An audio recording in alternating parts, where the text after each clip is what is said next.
Bro నాకు చదవాలంటే చాలా స్ట్రెస్ గా ఉంది. పని చేస్తా ఏమన్నా వద్దు, బిజినెస్ స్టార్ట్ చేసేస్తా.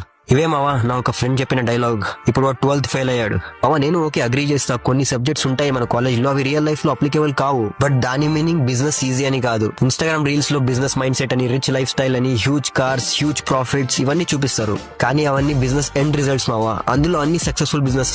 బిజినెస్ అంటే జస్ట్ బుక్స్ చదవడం మాత్రమే కాదు. స్కిల్స్ ఉండాలి, అబిలిటీ ఉండాలి, నాలెడ్జ్ ఉండాలి, అండ్ ఒక భయంకరమైన ఫోకస్ ఉండాలి. And most importantly consistency maintain చేయాలి. నువ్వు చదువుపైన ఉన్న స్ట్రెస్ హ్యాండిల్ చేయలేకపోతున్నావు, ఇంకా బిజినెస్ లో రియల్ లైఫ్ పర్సన్స్ తో డీల్ చేయాలి. Like suppliers, customers, employees and even government officials.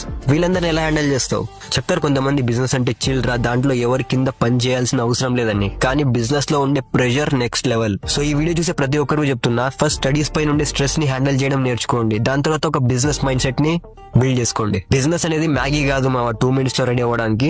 It takes time. So మీరు వీడియో ఇక్కడి వరకు చూసారంటే ఖచ్చితంగా మీలో ఫోకస్ ఉంది. సో పని చేయండి, కామెంట్స్ లో అందరూ ఫోకస్ అని రాయండి, చూద్దాం ఎంతమంది సీరియస్ గా ఉన్నారు అని. అండ్ ఇలాంటివి business and mind set content daily మీకు కావాలంటే నా పేజ్ ని ఫాలో చేయడం మాత్రం మర్చిపోకండి మావా.